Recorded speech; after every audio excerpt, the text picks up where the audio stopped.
مالک یک هفته زیادتر درباره امی عزت امان گپ میزنن. شما عزت امان اختون میدونین کی چیه؟ وای هم رنگ شما یک جانسوس بود. وای شارماندی تاجیک بود وقتی که رابری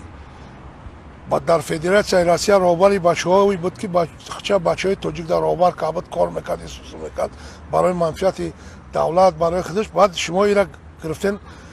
چیکادین توری کردین در چی خطان داختین هم خاینای ملت قطعی برابرش کردین. مالا گوشی این کبیری قطعی کبیری زیاده است میلیاردها اینا من میدانم ای سالی 90 من میدانم کبیری کیه کبیری چیکار کرد ایران چند میلیاردها سوم گرفت وعده داد که ما دولتی اسلامی میکنیم تاجیکستان هم میگیریم و تعلیم میکنیم که این به مقصدش نرسید. ما به سواد نیستیم. خلق تاجیک خلقی با فرهنگ با معرفت با مدنیت های فهمیدی تاجیک های تاجدار ما اگر این آدم ها مرد باشن نمیروند دولت چون در دیگه جا بر ضد دولت گپ زنن یا یک وطن فروش جانسوز یا حقوق ندارن که یا دیگه شهروند ما حساب نمیخورن یا برای که در هر جا مرد آدم میخیره چون مرد میگیرن ای هر جا میرن میگن عزت همین خیل کار که اگه عزت تمام کی این پدر نهلت خدا زده علمی تیا قدمیونت میدم این مونت بگم تمام جوانای شهروندای تاجیکا کن میکرد میگفت که در روسیه بیان با جای کار در فلان جا جای کارای ابیسپچینی اینه قسومای نه خیلی او خیلی میگرفت روی میکرد بچه ها سرگردان نمیفهمیدن کجا اتوبوس دوار میکرد رو سیریا روی میکرد چی گفته؟ میرفت بچه ها دوجا میخندیدن رگون بودن ایکی جای چیه چقدر بچه های تاجیک کش تکرار کنید چقدر بچه های تاجیک کش از دستی بدبختا بچه های تاجیک این گریه و ناله ای آدم ها رو نکی ما مردش مرده با مادر تاجیک هر روز مرد تولد کسته با مادر تاجیک هر روز مرد تولد کسته ما برای وطنمون برای خلقمون برای زمینمون برای هم مقدسات ما جون میتیم بگذار که باز یک بار دیگه کبیری مرا نظم میشناسه عزت رحمانه با گفته هستم که ای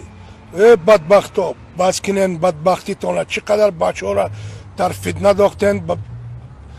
چی کارا را بردین کشتین چی کارشان کردین شما چی وعده و وفلات کنین شما گوش کنین ای پدران الله تو بگردین ای رتون بیین نه ما شما را نمیبخشیم شما را پسکای قانون در قانون چیزی هست بابا عاقبت شما بدبختا عاقبت شما بی وطن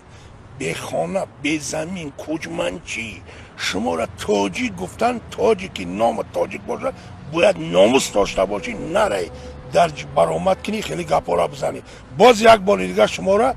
ما پرزیدنت میکنم خلق تاجیک همه کسا کبیری نقض میشناسم من کیم چیم ما برای وطنم برای پرزیدنتم برای خلقم برای مقدساتم جان دریغ نیست میلیون ها جان میتیم تمامی کار اینی خلق تاجیک برای خلقش برای وطنش جان میته 80 میلیارد ترک چی کرد به وطن نای پرچم نداره مقدسات نداره ما در 25-30 سال با چی یاد رسیدیم گوش کن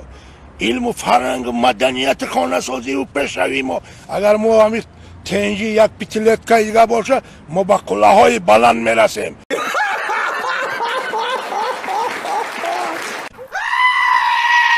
کسی که در نزد قانون کسی نباشد عزت امان قپیدن آوردن او پیشکی راز است بود دل داشت که چیکار کردی و چیکار نکرد ما را گوش همه اینا قپیده آوردگم پوسکای در پیش قانون ما دولت داریم قانون داریم سرقانون داریم یگام دولت دنیا حقوق نداره کی باشه نباشه و پرستوبنی که ما را برای در دیگه جا در سودی دیگه جا بینم در همه اینا خلق ما مدنیت چی ما همه را قانونی ما میسنجم میبینم میدانم چقدر یا جانسوز بودن یا چقدر جاسوزی کرد در نزد قانون همه جواب میگه من جناب دکمنتی دیونگی دارم شما جواب تا میگم